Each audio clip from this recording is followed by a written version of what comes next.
আসসালামু আলাইকুম সম্মানিত দর্শক, আপনাদের সবাইকে অভিনন্দন। নতুন একটা বিষয় নিয়ে আজকে চলে আসলাম। আজকের বিষয়টা হলো ভ্যাট আইন 2012 এর আলোকে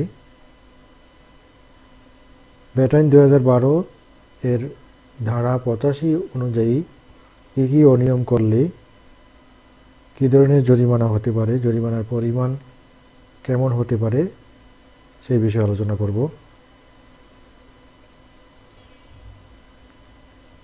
আইনটা হচ্ছে মূল্য সংযোজন কর ও সম্পূরক শুল্ক আইন 2012 নামে অভিহিত করা হয়েছে। মূল্য সংযোজন কর সম্পূরক শুল্ক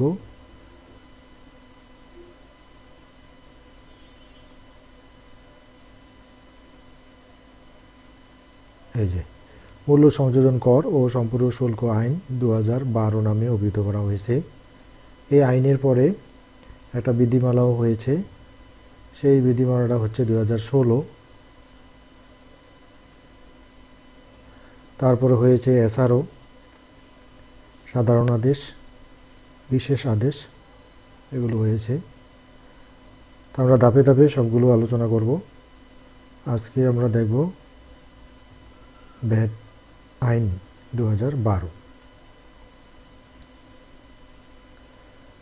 2012 ভ্যাট আইন 2012 এর 85 ধারায় কী কী অনিয়ম করলে জরিমানার পরিমাণ কেমন হতে পারে তা আলোচনা করব।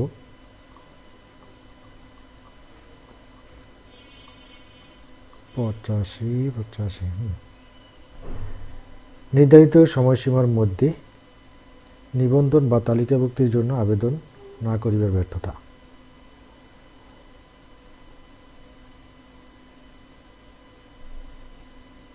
নিবন্ধন করতে হয় 50,000 টাকার উপরে টার্নওভার হলে, 50 লক্ষ টাকার উপরে টার্নওভার হলে, আর 50 লক্ষ টাকার নিচে টার্নওভার হলে তাকে তালিকাভুক্তির নিবন্ধন করতে হয়।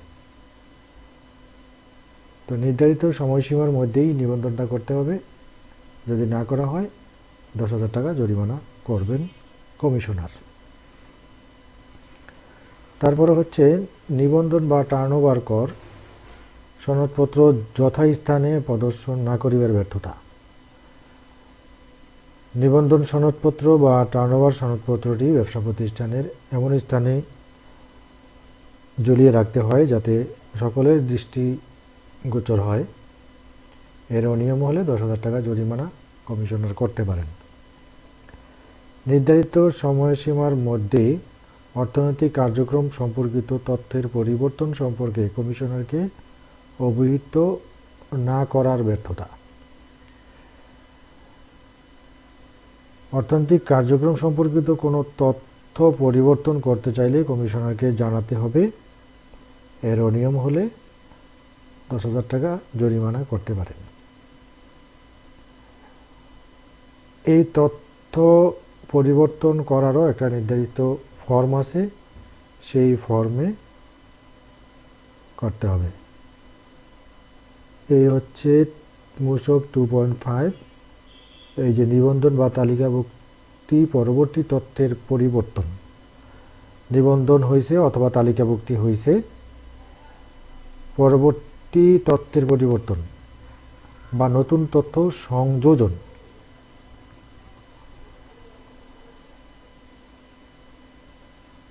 এই ধরনের এই ফরম্যাটে কমিশনারকে অবহিত করতে হবে।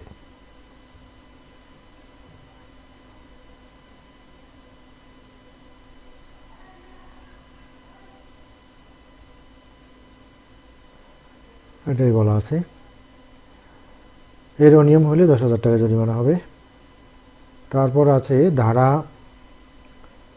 9 উপধারা 5 বিধান পরিপালন না করিবার ব্যর্থতায় 10,000 টাকা জরিমানা করতে পারে।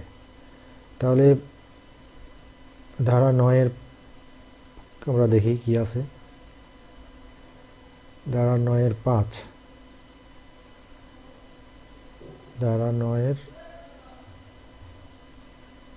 9 4 এই 5 কোনো নিবন্ধিত ব্যক্তির মূসক নিবন্ধন বাতিলের পর, অর্থাৎ একবার নিবন্ধন হয়েছে, কোনো কারণে নিবন্ধন বাতিলও করা হয়েছে, যদি দেখা যায় যে তিনি তালিকাভুক্তির যোগ্য,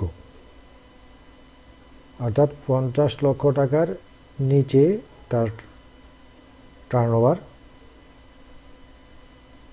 50 লক্ষ টাকার উপরে হলে মূসক নিবন্ধন নিতে হবে, আর 50 লক্ষ টাকার নিচে হলে তালিকাভুক্তির নিতে হবে, তালিকাভুক্তির আবেদন করতে হবে।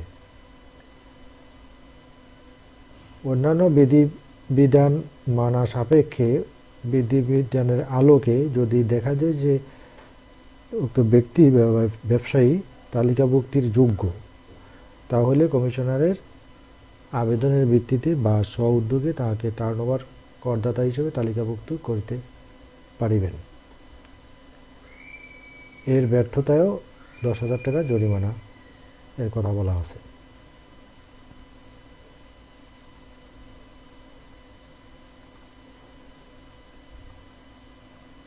পঁচাশিতে আমরা আবার যাই, ধারা 85।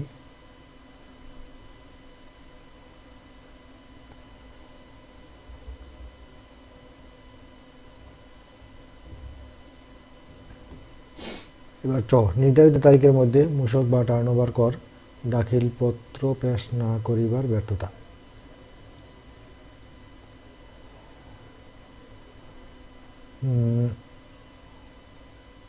নির্ধারিত সময়ের মধ্যে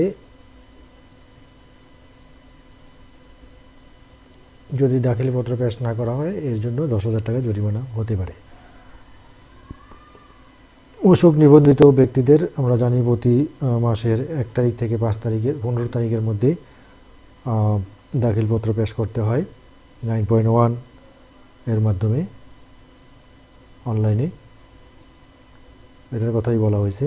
এই নির্ধারিত তারিখের মধ্যে যদি দাখিলপত্র পেশ না করে, তাহলে 10,000 টাকা জরিমানা হবে। দাখিলপত্রে উৎপাদ করের কোনো পরিমাণ অন্তর্ভুক্ত না করিবার ব্যর্থতা। দাখিলপত্রে উৎপাদ কর মানে বিক্রয় কর, বিক্রয় করের কোনো পরিমাণ যদি অন্তর্ভুক্ত না করে, এই ধরনের অনিয়মের কারণে জরিমানা হতে পারে দ্বিগুণ, অর্থাৎ যতটুকু অন্তর্ভুক্ত করে নাই তার দ্বিগুণ জরিমানা হবে। দাখিলপত্রে প্রাপ্য উপকরণ করের রেয়াত অধিক গ্রহণ করিবার অনিয়ম। উপকরণ কর মানে হচ্ছে ইনপুট ট্যাক্স, ক্রয় করার সময় যে কর আমরা পেয়ে থাকি, এটা আবার রেয়াতও নেওয়া হয়। বিক্রি করার সময় সেলস বেট এর সাথে সমন্বয় করে এই রেয়াত নেওয়া হয়। এই ধরনের অনিয়মের কারণেও দ্বিগুণ টাকা জরিমানা হতে পারে।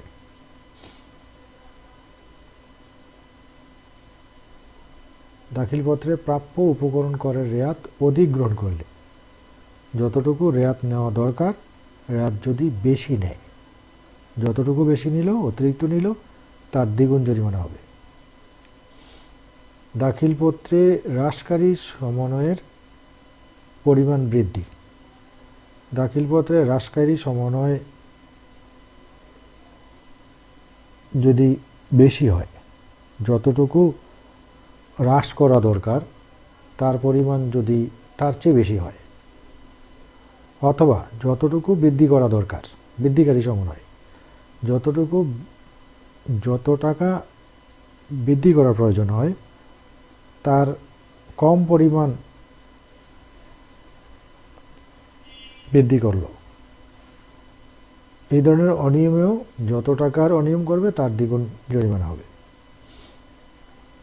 ইও নাম্বার কর চালানপত্র অর্থাৎ মূসক 6.3, ক্রেডিট নোট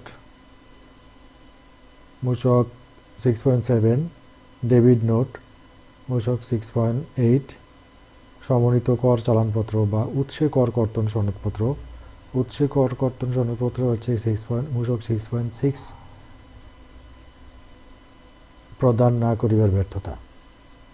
যে ক্ষেত্রে এই মূসকগুলো প্রদান করতে হবে সেখানে যদি না করা হয়, অনিয়ম হয়, এর অনিয়ম হলে 10,000 টাকা জরিমানা হবে। রেকর্ডপত্র নির্ধারিত পদ্ধতিতে সংরক্ষণ না করিবার ব্যর্থতা, এতেও 10,000 টাকা জরিমানা হবে। রেকর্ডপত্র বলতে ক্রয় হিসাব বই, বিক্রয় হিসাব বই, এগুলো সংরক্ষণ না করলে। ঠ নির্ধারিত জামানত প্রদান না করিবার ব্যর্থতা, কোনো অর্থনৈতিক কার্যক্রমে যদি জামানত দেওয়ার প্রযোজ্য হয়, এর অনিয়ম হলে 10,000 টাকা জরিমানা হবে।